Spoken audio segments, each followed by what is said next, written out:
পশ্চিমবঙ্গ ভারতের অঙ্গরাজ্য, এটা মমতা বন্দ্যোপাধ্যায়কে বুঝতে হবে। মমতা বন্দ্যোপাধ্যায় এমন আচরণ করছেন যেন পশ্চিমবঙ্গ ভারতের বাইরে। ভারতবর্ষের কোনো আইন, সে সিএ হোক বা ওয়াকফ আইন হোক, সেটা যেরকম পশ্চিমবঙ্গকেও মানতে হবে, ঠিক সেভাবেই ভারত যদি মনে করে যে আমার দেশে কত অনুপ্রবেশকারী রয়েছে, যেটা এখন মোটামুটি আন্দাজ করা হচ্ছে প্রায় 3 কোটি অনুপ্রবেশকারী যারা ভারতীয় নয় তারা রয়েছে, তাদেরকে ভারত বের করতে চায়। এই আমেরিকা যেভাবে বের করেছে, বাংলাদেশ, পাকিস্তান সহ বিভিন্ন দেশ তারা অনুপ্রবেশকারীদের ঢুকতে পর্যন্ত দেয় না, কিন্তু ভারতবর্ষ যেন ধর্মশালা। আপনাদের বুঝতে হবে, এই 3 কোটি 4 কোটি মানুষ যদি ভারত থেকে বেরিয়ে যায় যারা ভারতীয় নয়, তাহলে আখেরে লাভ কাদের? ভারতীয়দের। তা সে ভারতীয় হিন্দু হতে পারে, ভারতীয় বৌদ্ধ হতে পারে, ভারতীয় শিখ হতে পারে, ভারতীয় মুসলিম হতে পারে। আমাদের ভারতীয়দের কি সত্যি ডবল চাকরি হয়ে গেছে? ভারতীয়দের কি সত্যি বাড়িতে সবার একটা করে মানি প্ল্যান্ট আছে, আলমারি খুললেই প্রচুর টাকা, খাটের তলায় টাকা, এরকম কি ব্যাপারটা আদপে? না, সেটা শুধু মন্ত্রীদের ক্ষেত্রে হয়।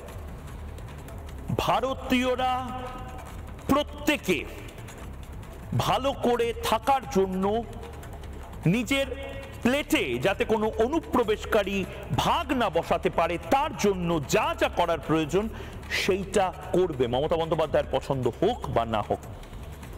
এবং এই মুহূর্তে মমতা বন্দ্যোপাধ্যায়ের যতই জারি জুরি যাই হোক না কেন, সেই জারি জুরি চলছে না।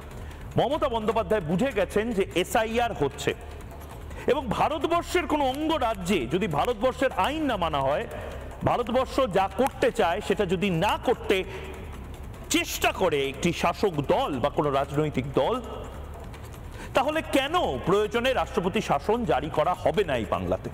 আমি খুব স্পষ্ট ভাষায় এই প্রশ্নটা আজকে আপনাদের সামনে রাখছি। এই বাংলাতে বিএলও যারা, তাদেরকে ভয় দেখানো হচ্ছে, মুখ্যমন্ত্রী নিজে তাদেরকে থ্রেট করছেন, ডিএম এসপি কে বার্তা দিয়ে দিচ্ছেন যে তোমরা প্রত্যেকের নাম যাতে থাকে সেই চেষ্টা করো। আরে ইলেকশন কমিশন বড় না কোনো রাজনৈতিক দল বড়? আরে ভয়ের বাতাবরণ তৈরি করা হচ্ছে। বাংলা অস্মিতা তাকে ঢাল করে বাঙালিদেরকে ভয় পাওয়ানো হচ্ছে। তার মিথ্যাচার সমস্ত কিছু আমি পর্দা ফাঁস করেছি, কিন্তু এবার আলোচনার জায়গা তৈরি হচ্ছে, আপনাদেরকে আশ্বস্ত করার জায়গা তৈরি হচ্ছে। তার কারণ এটা চলতে পারে না। যারা বুথ কর্মী, যারা ভোট কর্মী, তাদেরকে যদি ভয় পাওয়ানো হয়, তাহলে তাদের বিরুদ্ধে কি ব্যবস্থা ভারতবর্ষের নির্বাচন কমিশন নেবে?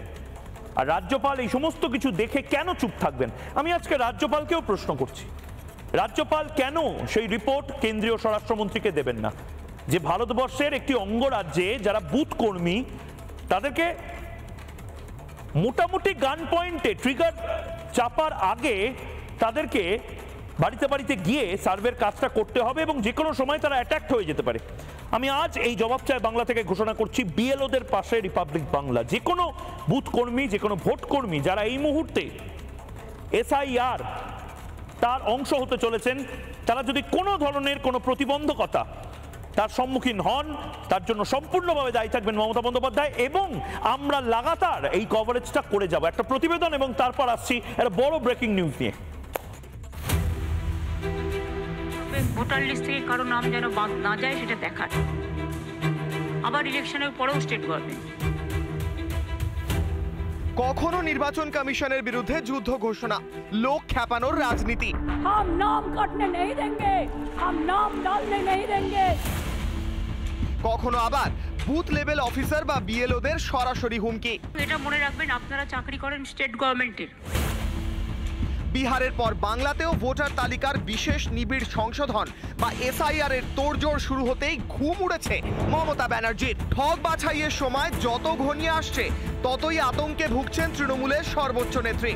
বাদ যাবে সাধের রোহিঙ্গা আর অনুপ্রবেশকারী বাংলাদেশিদের নাম, ধ্বংস হবে এতদিনের ভোট ব্যাংক, ছাই পড়বে তৃণমূলের বাড়া ভাতে।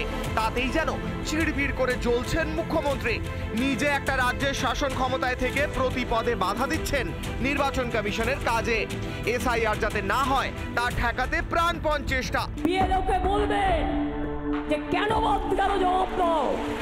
আমি জেনুইন ভোটার, আমার ভোট বাদ গেলে আমি কিন্তু ছেড়ে কথা বলবো না।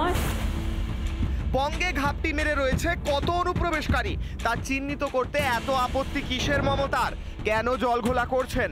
জাতীয় নিরাপত্তার সঙ্গে ছিনিমিনি খেলা? খেলা এবারে ভালো করেই হবে।